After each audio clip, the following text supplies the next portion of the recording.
Thank you. Oh, okay, this is a bad setup.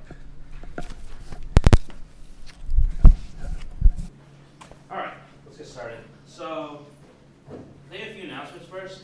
I've been gone on Fridays the past few weeks, so I haven't been doing Friday review sessions, but I'm going to start them up again this week.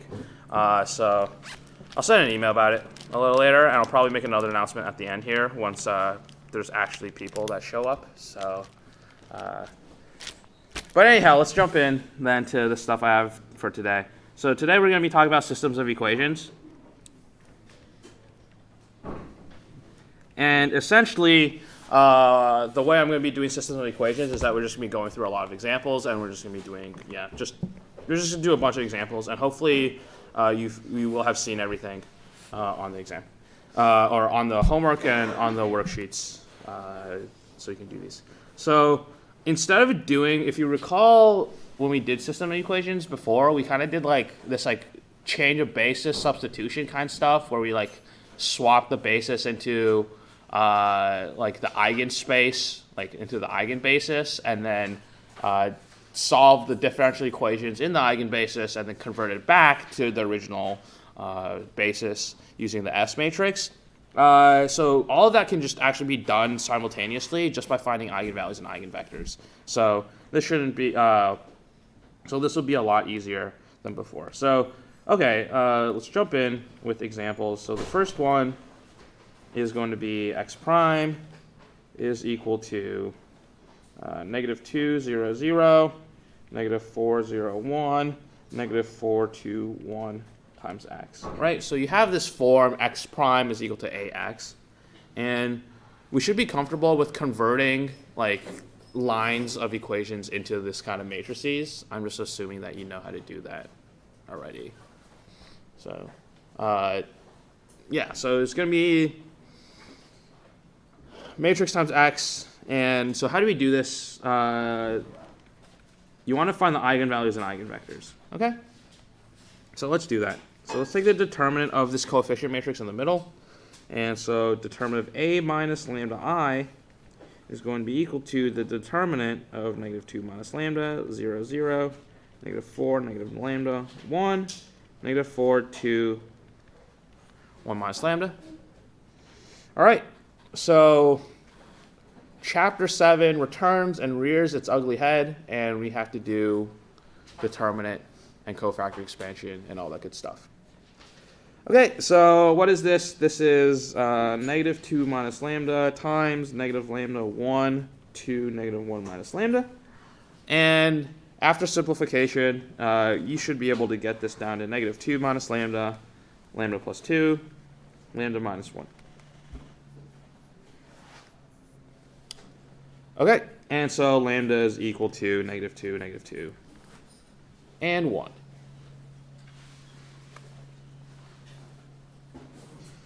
All right, no surprises.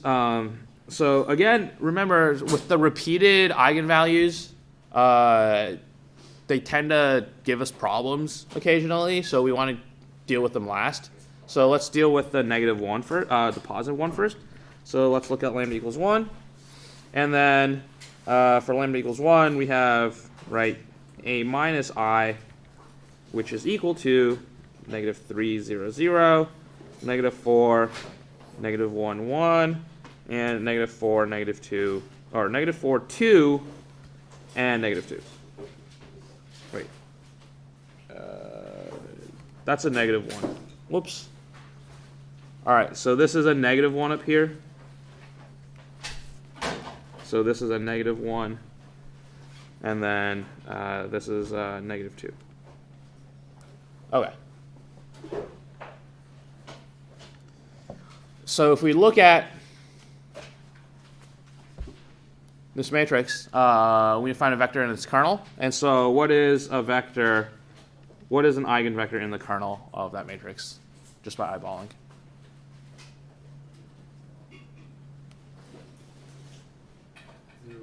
Yeah, 0, 1, 1.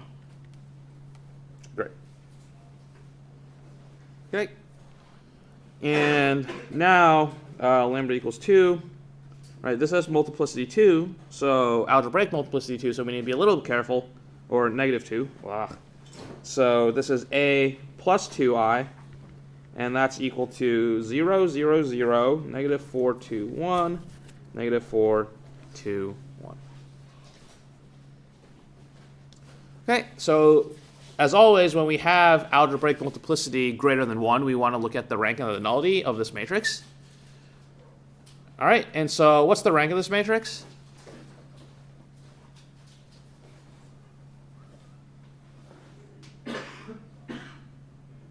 One, right? There's a repeated row and a row of zeros, so rank is 1, which means that the nullity is going to be 2. Okay, so what's important here is that the nullity is equal to the multiplicity of my eigenvalue, and that's good, which means it's not defective, because when we have a defective matrix, it gets really annoying, right? So, okay, and so now that means we can find a second eigenvector, and there are 2 eigenvectors in this kernel. I'm just going to pick one of them right now, so let's pick 1, 2, 0. And then the third eigenvector that's linearly independent from the second one, let's pick 1, 0, 4. Okay, and now I have 3 eigenvalues and 3 eigenvectors. So what is going to be my general solution? So we have x is equal to, and then it's going to be a linear combination of the eigenvectors multiplied by e raised to the eigenvalue. So, for example, we're going to have c1 e to the t, all right? That's for lambda equals 1. And then for lambda equals 1, we're going to attach the associated eigenvector to this eigenvalue. So that's 0, 1, 1. All right, and now we have c2 e to the negative 2t, all right? And now we can put one of the 2 eigenvectors there. So 1, 2, 0. And then you add c3 e to the negative 2t, and then you have one of the other eigenvectors, 1, 0, 4. Okay, and this is then the solution to that system of differential equations. So one thing that is very tempting to do, and it's also wrong, is it's really tempting to put a t in front of the last term, because the reasoning is, okay, in normal ODEs, right, when we have this repeated root, right, we put t's in front of the repeated roots. But the reason why we put t's in front of repeated roots in normal ODEs is because we needed linearly independent solutions, right? In this case, we already have linearly independent solutions. This eigenvector is linearly independent from that eigenvector. All right, so then there's no point in putting t's if we already have linear independence. Okay, so if you actually put a t in front of C3, it's actually wrong. So we'll see the scenario where you have to put in your t's. Okay, any questions on this first one? I guess one other thing I should mention is sometimes you might have it like this. So you might actually like combine all the terms together, and you'll get like c2 e to the negative 2t plus c3 e to the negative 2t, and then the second row is c1 e to the t plus 2c2 e to the 2t, or negative 2t, and this last row c1 e to the t, and then plus 4 c3 e to the negative 2t. So sometimes all of that will just get combined into one vector, and then this could equal like x1, x2, x3. So then you have like your each equation by itself. Okay, any questions? All right, so that's the case then, and the whole point of this first case was to show what happens when you have the repeated root. Essentially, if it's diagonalizable matrix and you can find enough eigenvectors, nothing really happens, and it's a pretty simple problem to do. So let's move on to the next example. And our matrix is going to be so x prime is equal to 2, 1, 0, 0, 1, 1, 0, 1, 3 times x.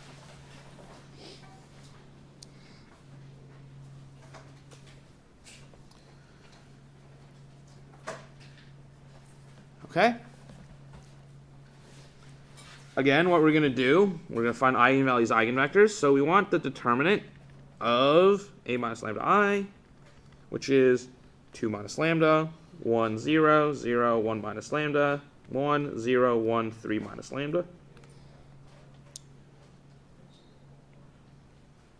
Okay, and so you'll get 2 minus lambda times 1 minus lambda, 3 minus lambda plus 1. And after some simplification, this should be 2 minus lambda times lambda minus 2 squared. And I'm cofactor expanding along the first column.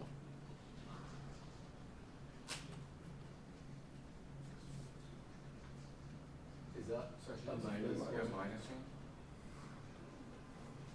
one? Where? Oh, yeah. Okay, yeah. This is the second time I've copied the problem down wrong. Thank you.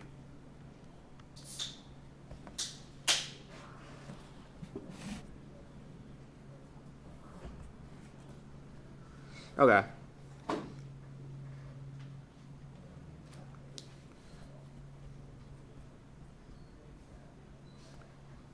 Okay, so lambda is 222. And does anyone want to take a wild guess at what type of matrix this is? Yeah, it's defective. So lambda equals 2 with multiplicity 3. This thing's going to be defective, and how do we know? Well, if we look at a minus 2I, we get 0, 1, 0, 0, negative 1, 1, 0, negative 1, 1. Hey, so again, with any time you have multiplicity or algebraic multiplicity, you want to look at the rank of the nullity of the associated matrix. So rank is equal to 2, and that means nullity is equal to 1 here.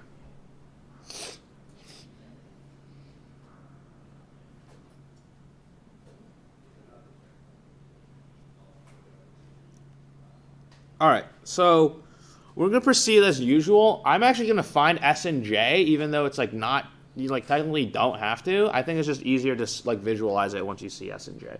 So in this case, right, nullity equals 1 tells me the number of Jordan blocks I have in my matrix, which means I'm going to have one Jordan block in the J matrix. So in this case, that's going to be 2, 2, 2, negative 1, 2, 2, 2 on the diagonal, and then 1 and 1 above the diagonal. Right, so this should be familiar stuff.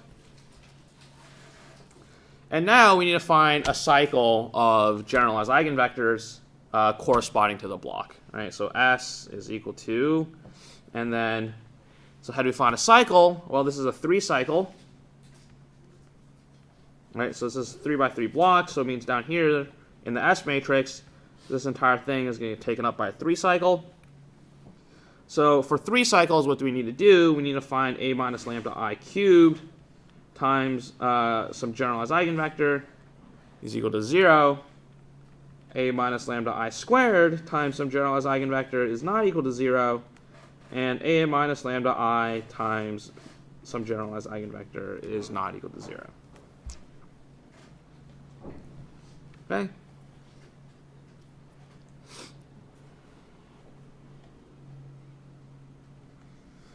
Okay, so what is a minus 2I squared? Well, if we multiply that matrix out and we square this guy up here, we get 0, negative 1, 1, 0, 0, 0, 0, 0, 0.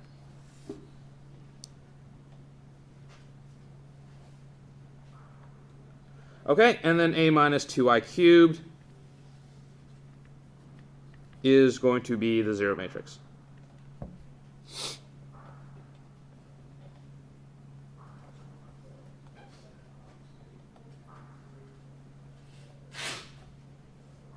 Okay, so I have a minus 2I cubed, a minus 2I squared, and a minus 2I.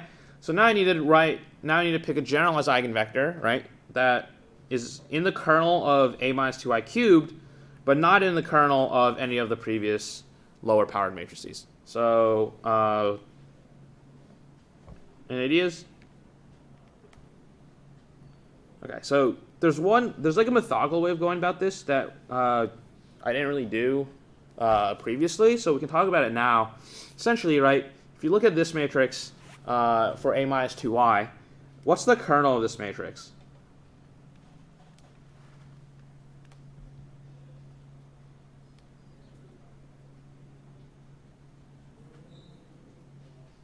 What's a vector in that kernel? 1, 0, 0, right? So this is like the eigenvector that we should like kind of expect to see. All right, and then what if we look at the kernel of a minus 2i squared? Yeah, so 1, 0, 0 is in there. What's another vector that's in there? 0, 0, 1, 1. Yeah, 0, 1, 1. And then if we look at this last guy, well, it's a span of like anything, any three vectors that are literally independent, so we're going to choose that, right? Okay, so here's the thing. So I can't choose 1, 0, 0 because it's in the kernel of like all of the previous matrices, right? So if I choose 1, 0, 0, that means, this multiplication is going to be the 0 vector, which is not what we don't want to do. So essentially now I can choose any of these two vectors remaining, right? And I'm going to pick then 0, 0, 1 as my generalized eigenvector, so Vg is equal to 0, 0, 1. All right. Then a minus 2i Vg is equal to 0, negative 1, 1, 0 times 0, 0, 1, which is 1, 0, 0. And then a minus 2i times Vg, or a minus 2i squared times Vg is, okay, a minus 2i squared times Vg is that a minus 2i Vg is 0, 0, 0 down the column, and 0, or what was it, 1, 1, 1, negative 1, negative 1, and 0, 1, 1 times 0, 0, 1. So that's 0, 1, 1. Okay, so this guy happens to be the kernel vector up here by complete coincidence, right? It could be any multiple of it, but we have to take whatever this is, regardless of what multiple it is. Okay, so this is 1, 0, 0 by complete coincidence. Don't like reduce this eigenvector at all. Okay, so now we want to put it in our cycle S. So remember, we put in 1, 0, 0 first because that's a minus 2i squared, and then we put in a minus 2i, which is 0, 1, 1, and then finally we put in our generalized eigenvector, which is 0, 0, 1. All right, so this should have been all review.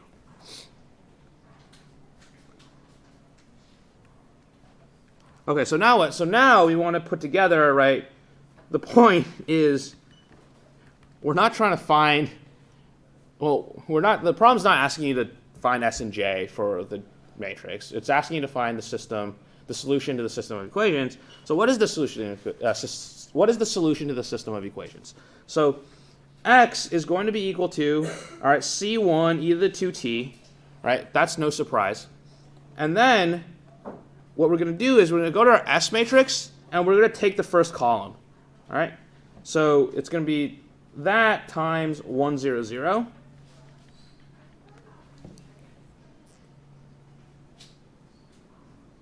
Okay? And when I say the first column of S, I actually mean the leader of the cycle. All right? So since the S matrix only has one 3 cycle inside of it, we go to that cycle and we just put in 1, 0, 0. All right. Then the next linearly independent term is going to be C2 e to the 2t, right? But now we want to put in 1, 0, 0 again, except the problem is we already have 1, 0, 0. All right, and so in order to circumvent that problem, this is where we put in our t's. Right, so we take t times 1, 0, 0. Okay, and then we add the second vector in our cycle. All right, and our second vector is 0, 1, 1. So we add this 0, 1, 1 into the second term. All right, and then this third term is c cubed e to the 2t. All right, so it's really tempting here to put t squared, 1, 0, 0, except it's wrong. And the reason why it's wrong is because this isn't like strictly related. It's like very closely related to solutions of regular ODEs, except systems of ODEs are more closely related to matrix exponentials. All right, and so when we have matrix exponentials, instead of having t squared, we have like t squared over 2 factorial instead, right? So this is going to be t squared over 2 factorial times 1, 0, 0, all right? And then we need to include the second vector again, but we got to add the t in front of it. And then lastly, we still have the last column of our S matrix that we still need to add in. So we're going to add in the last column, 0, 0, 1.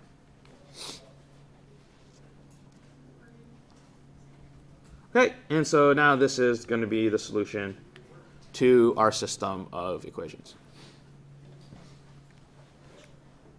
All right, and you do this kind of expansion for every cycle that you have. All right, so since I only had 1 3 cycle, this is it. And then remember to tack on like any other eigenvalues that you might possibly have. So if I had another eigenvalue, I would just have c4 e to the lambda t times whatever vector it is. Right? Since this is a 3 cycle, we deal with the cycle first, and then we deal with any other linearly independent terms that we have. Okay. Any questions about the defective matrices with systems of equations? All right. So, okay, in this case, we don't have a C4 term.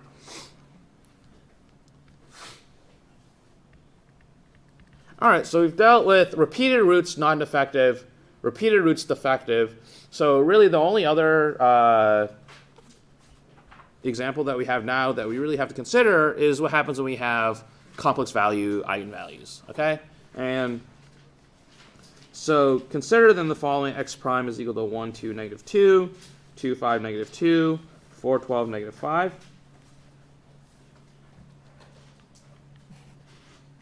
Okay, times x. And for the sake of it, why not? We'll just do an initial value condition as well, so we can solve for all c's in this problem. Okay, so again, we begin by taking the determinant, or trying to find eigenvalues, eigenvectors. So determinant of a minus lambda I is the determinant of 1 minus lambda, 2, negative 2, 2, 5 minus lambda, negative 2, 4, 12, negative 5 minus lambda.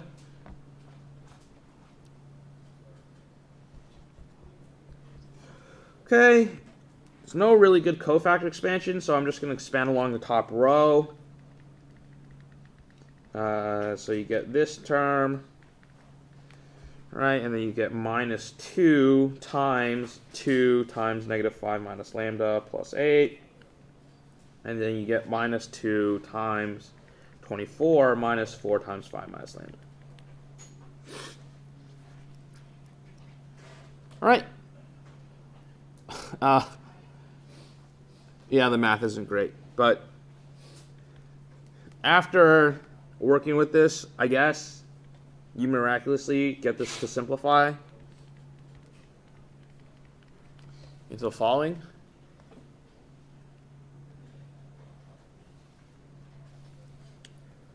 All right, and so from here now we can deal with the roots. So lambda is equal to negative 1, and then if you use the quadratic formula on this lambda squared quadratic, you should get 1 plus or minus 2i.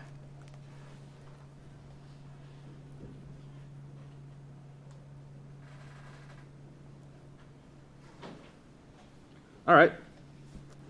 So now what? So the complex value root is going to be obviously the most painful to deal with. So we'll deal with the lambda equals -1 root first because it's, you know, it's nicer. So we have a plus I. And what do we get? 2, 2, -2, 2, 6, -2, 4, 12, -4. All right, so what's an eigenvector here?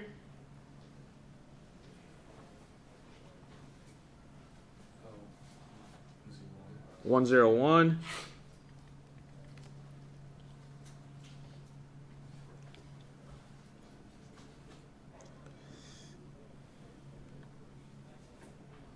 Okay, and so now we're going to look at 1 plus 2i.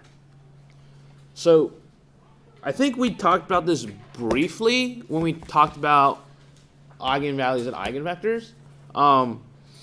But if you have complex conjugate roots, if you find one eigenvector, what is the other eigenvector like automatically?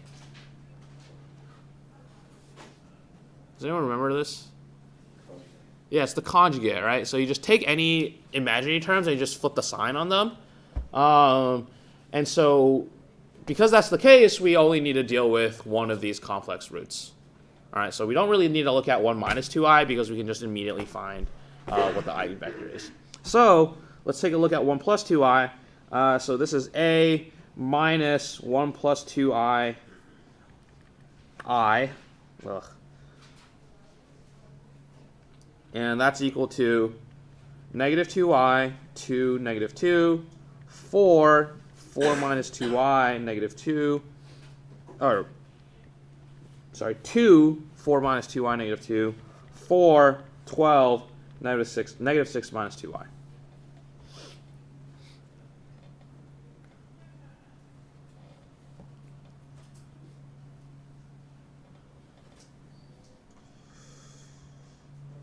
Okie dokes. So, all right. So here's the thing with complex value eigenvalues.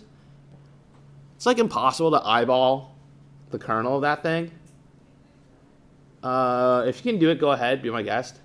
But there's really no good way to do it. So how do we find the kernel of this? We essentially row reduce, right? So, but before we row reduce, if we found a correct eigenvalue, what should the rank and the nullity of this matrix be? Yeah, rank is 2. And so the nullity should be what? 1, right? Rank and nullity theorem. Okay. So if we row reduce this matrix to reduced row echelon form or row echelon form, what should the last row be? Zeros, right? Because it's rank 2. Okay? So in that sense, I can just ignore the last row, right? If we're going to row reduce, because if I do my row reduction properly, it's going to go to 0 anyways. Does that make sense? So really, I only have to worry about the first 2 rows. So if we do the row reduction properly, there's some linear combination that zeroes out this last row.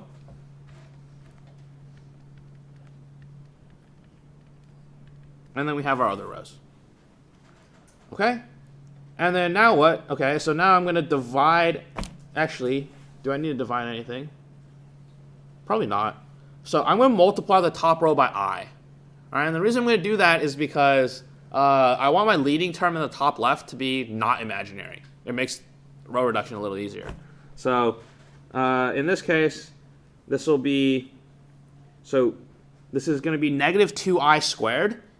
I squared is -1, so the negative signs cancel, and that's just going to be +2. Right, so I multiply the top row by I.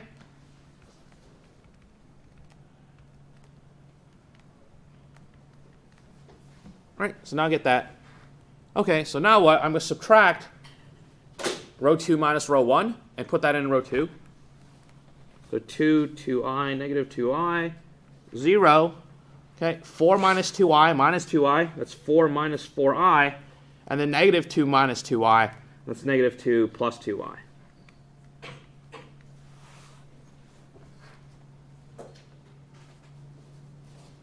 Okay? Now what? Well, there's actually a common factor in this row right here. Doesn't look too immediately obvious, but this is really 4 times 1 minus I. And this is negative 2 times 1 minus I.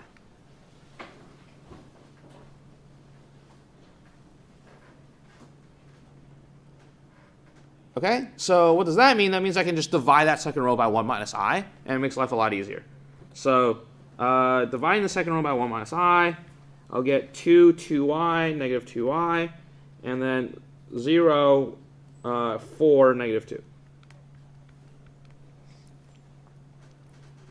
Okay, so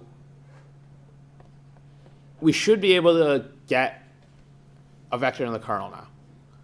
All right, so if we look at V, what does the second row tell me about the entries of V?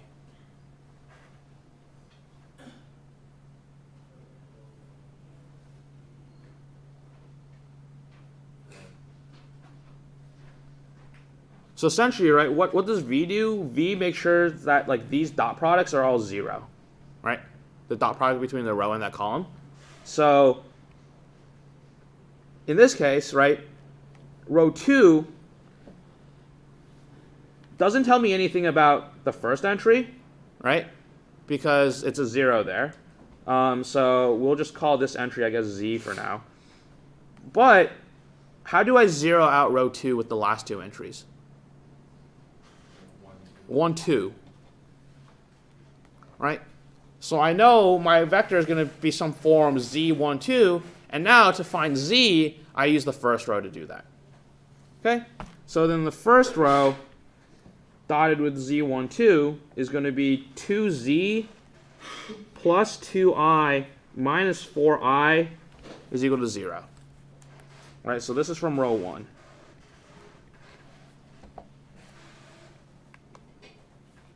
Okay, well, I can find what Z is here. What is Z?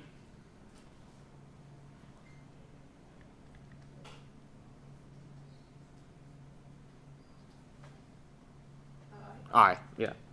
All right, so Z is I, and then we can go back and replace Z with I.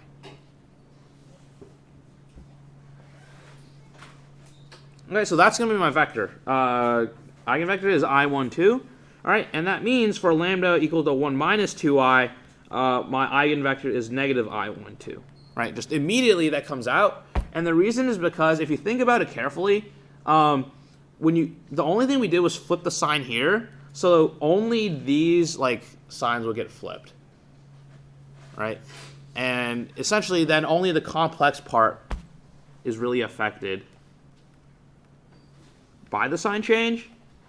So that's why we're just able to find the eigenvector for 1 minus 2i so quickly. Okay, anyways, V2 is I, 1, 2, all right? So now what's the general solution? So it's really tempting to write the general solution as like C1, right? We have e to the negative t times 1, 0, 1 plus C2 e to the 1 plus 2it times I, 1, 2 plus C3 e to the 1 plus 1 minus 2it times negative I, 1, 2. Okay, so again, this is a tempting solution to write, but it's wrong, right? And so why is it wrong? Well, in our original system, there are no complex values anywhere, right? That matrix was all real valued, and so we can't have complex values in our final general solution. All right, makes sense? It's the exact same idea as with ODEs when you had a complex root, right? So we do a very similar thing with ODEs as we do here. So essentially, this is wrong, all right? And what we're going to do is we're going to completely ignore that term, and this will give us 2 linearly independent solutions. So yeah. you just arbitrarily pick one of the imaginary roots. Yeah, so you just arbitrarily pick one of the imaginary roots and then you work with it, right? So it's kind of like, right, remember with regular ODEs, if you get your root a plus or minus bi, right, you just automatically say e to the ax cosine bx plus e to the ax sine bx, right? We didn't care about the signs at all. Well, don't the cosines and sines come taking linear combinations? Yeah. So that's the derivation, right? It comes from like taking the linear combination of the plus and the minus roots, and then you're able to get them. But in the general scheme of things, like, you really don't care about them, right? So it's the same thing here. You really don't care about the plus or minus. You just pick one and just roll with it, all right? Okay, so in this case, it doesn't matter which one you pick. You'll get the same answer. I'm just going to pick the plus one. Why not? Okay, so what do I need to do? So I need to actually play around with this term. So I have c2 e to the 1 plus 2it times I1, 2. All right, and what is this equal to? Well, it's equal to c2 e to the t e to the 2it times I1, 2. All right, so I just expand that e to the 1 plus 2it, like I actually write it out. Okay, now what? Was a c2 e to the t. Okay, we know what e to the 2it is, right? By Euler's formula, it's cosine 2t plus I sine 2t. Okay, so this is c2, and that t is wrong. E to the t. All right, so now e to the 2it is cosine 2t plus I sine 2t. All right, I1, 2. And now, what I want to do is I also want to expand this vector here. All right, I want to expand that vector into its real and its imaginary parts, just like I did with e to the 2it. So what can I do? Well, the real part is going to be 0, 1, 2. And then the imaginary part is plus I times 1, 0, 0. Right? So I essentially break my eigenvector up into a real part and an imaginary part as well.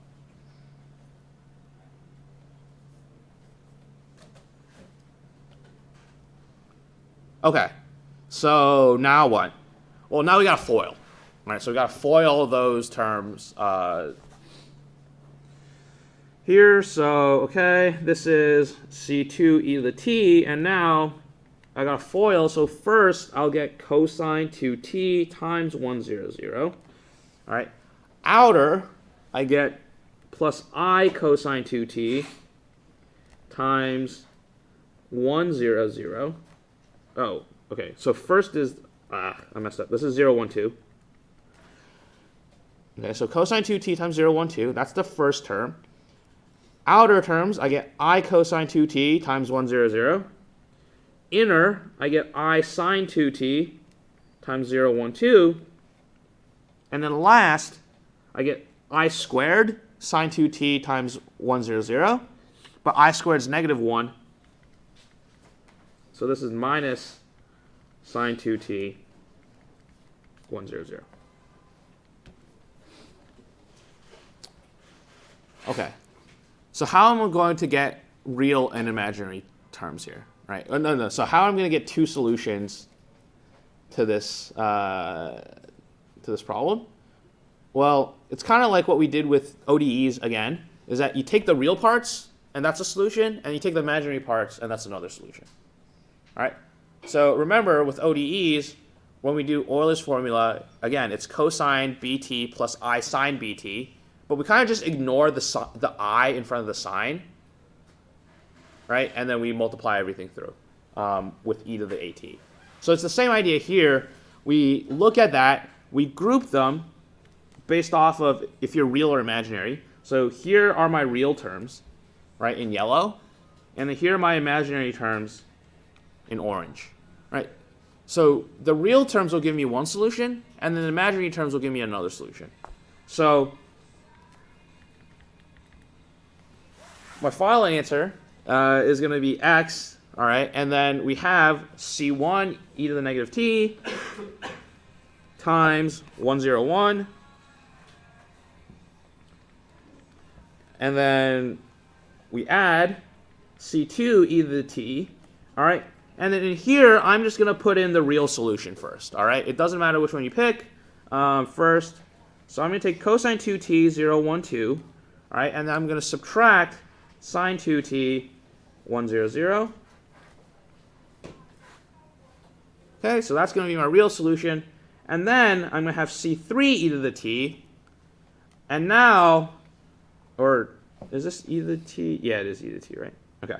c3 e to the t, and then I'm going to take my imaginary solution and put it in here. All right, but what do we do when we put the imaginary solution in? Well, I can't have i's, right? So we just drop the I. And in this case, this just becomes cosine 2t, 1, 0, 0, plus sine 2t, 0, 1, 2.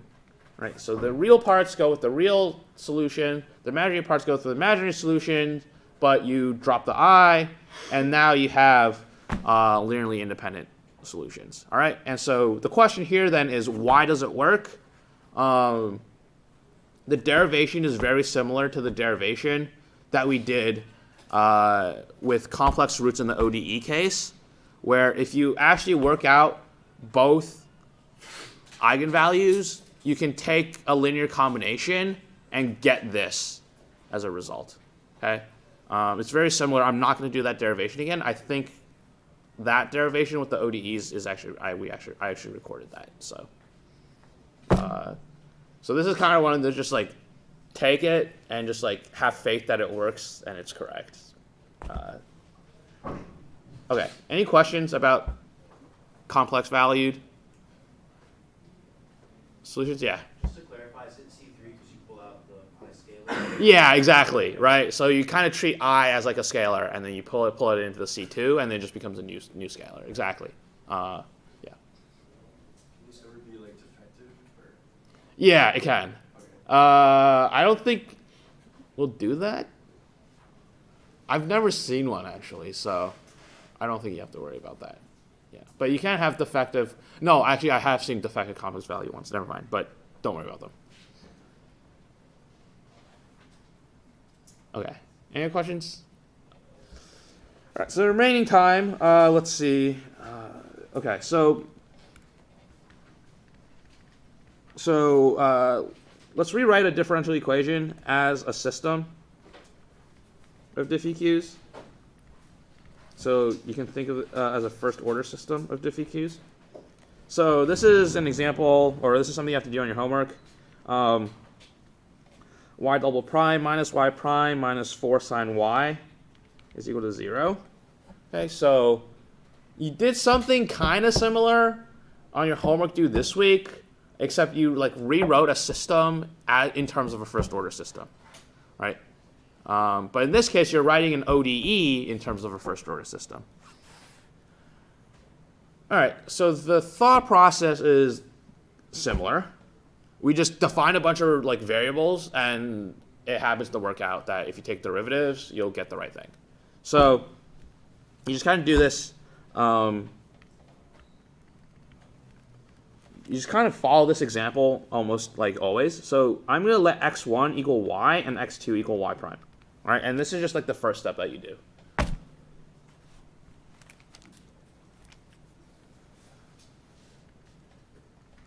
Okay. Well, now we want a first order system, right? So we want like x1 prime, x2 prime is equal to some matrix times x1, x2. Okay. So and then maybe plus some other particular solution vector out here. So what do I want to do? Well, that means I need x1 prime. All right. Well, what is x1 prime? I take the derivative, which is y prime. All right. And then x2 prime, well, then I take a derivative. That's y double prime.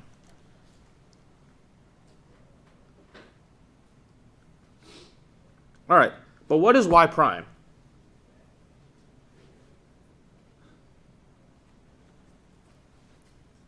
What else is equal to y prime up there? X2. Yeah, x2. All right. And what else is equal to y double prime? This one's a little more involved, but not too much. X2 plus 4 sine x1. Yeah, exactly. So you want to take this equation and you want to solve it for y double prime, right? So if I move everything over to the right-hand side, I'll get y double prime is equal to y prime plus 4 sine y But then I know what y prime is, and I know what y is, right? So this is equal to y prime, which is x2, and then, bless you, you get 4 sine y, which is 4 sine x1. Okay? So my system is going to be x1 prime is equal to x2, and x2 prime is equal to x2 plus 4 sine x1.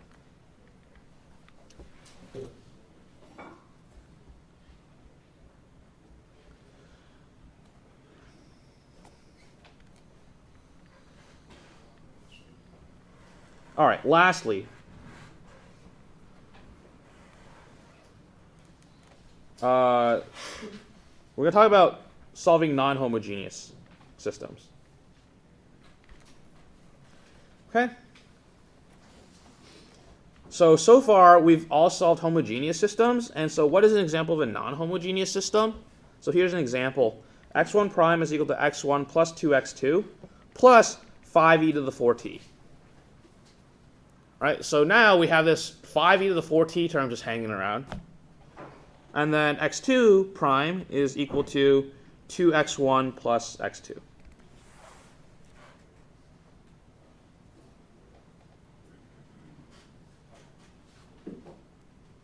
All right, so how do we solve these? One way is to guess and like plug it in and hope it works. And it's actually not that bad here. So you could guess, like, so you can solve the homogeneous, right? This is one way to do it. Is to solve the homogeneous, which is just this part right here, right, in orange. And then guess the particular.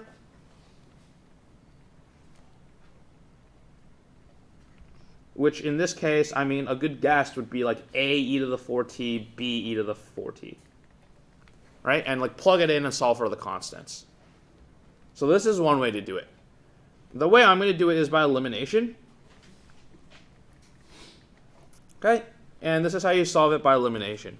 So you want to group all the x and x prime terms in one place, on one side. So for example, I get x1 prime minus x1 minus 2x2 is equal to 5e to the 4t. Right? So I grouped all my x1s and x2s on the left-hand side of the equation. And I'm going to do the same thing to the bottom. So now I'm going to have x2 prime minus x2 minus 2x1 is equal to 0.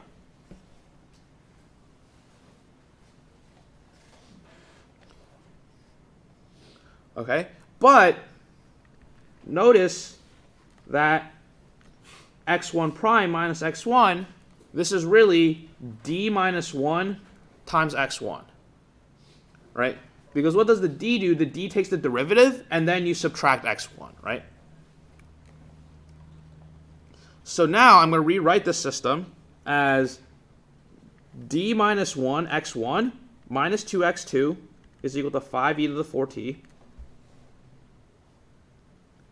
And now the same thing happens on the bottom, right? x2 prime minus x2 is also equal to d minus 1, but now times x2. So now this bottom, I'm going to rewrite it as negative 2x1 plus d minus 1 times x2 is equal to 0. So what do we have now? Now we have a system of equations that we can actually solve, right? In terms of x1s and x2s. So what am I going to do? I'm going to multiply the top by 2. Take this entire thing and multiply by 2. And then I'm going to take this entire bottom one, I'm going to multiply by d minus 1. Right? So now what do I get? I get 2d minus 1 times x1 minus 4x2 is equal to 10e to the 4t. Right? That's multiplying the top row by 2. And on the bottom row, I'll get negative 2d minus 1 x1 plus, all right, now multiplying this by d minus 1, but that's just d minus 1 squared x2 is equal to 0. What can I do with those two equations? Yeah, add them together, right? So if I add them together, what happens? Well, the x1 terms cancel out. Right? And now I'm left with d minus 1 squared x2 minus 4x2 is equal to 10 e to the 4t. But what is this?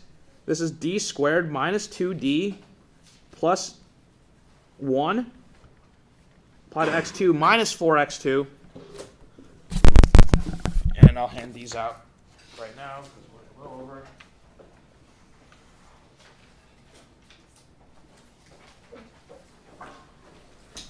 And then, right, if we simplify this, this is d squared minus 2d minus 3x2 is equal to 10 e to the 4t. So now I have a differential equation in x2. Right? I have a linear ODE in x2. And we can solve this, right? And so how do we solve this? Well, we need the homogeneous and we need the particular solution for x2. So x2h, right? x2 homogeneous, that's just by factoring the roots of that polynomial in D. All right? So x2h will get c1 c1 e to the 3t plus c2 e to the negative t. And then x2 particular, you have to use an annihilator. Right? And what annihilator should you use? You should probably use d minus 4, right, for the right-hand side. And so x2 particular, you end up, and I highly recommend you do this, you get 2 e to the negative 4t, or 2 e to the positive 4t.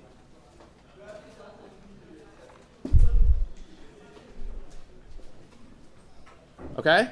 So now what? So now you have x2. x2 is equal to c1 e to the 3t plus c2 e to the negative t plus 2 e to the 4t.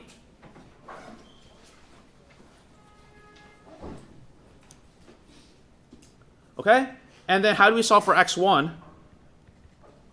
Well, we can solve for x1 from this row. Right? We can solve for x1. And how do we do that? Well, 2x1 is equal to x2 prime minus x2. And so x1 is equal to x2 prime minus x2 divided by 2. All right, so here I just solve for x1. And I don't actually have the answer, but that's how you get x1. All right, but x2 is correct. All right, so this is how you solve a system of non-homogeneous equations. Yeah. Did you use the annihilator earlier on? Where? Like at in blue, where you have In that. blue? Yeah, I guess. It doesn't really do anything, because then you have, well, you have to take into account the annihilator anyways, Yeah. right? Yeah, so I actually wouldn't. I would actually do it this way. I think this first method that I described vaguely actually works very well in terms of like guessing the particular solution, but just sometimes the particular solution isn't like a very good guess, right? In this case, it's like pretty clear what the particular solution could be, so you just like guess it, but in general, it's not always going to be that nice. So, yeah, so this is like one way to do it. All right, hope everyone picked the recitation homework. I'm gonna have the Friday review sessions this week. I'll send out an email about it a little later. I've been gone the past few Fridays, which is why it hasn't been happening. So yeah, and then this is recorded, so I'll upload this on Friday.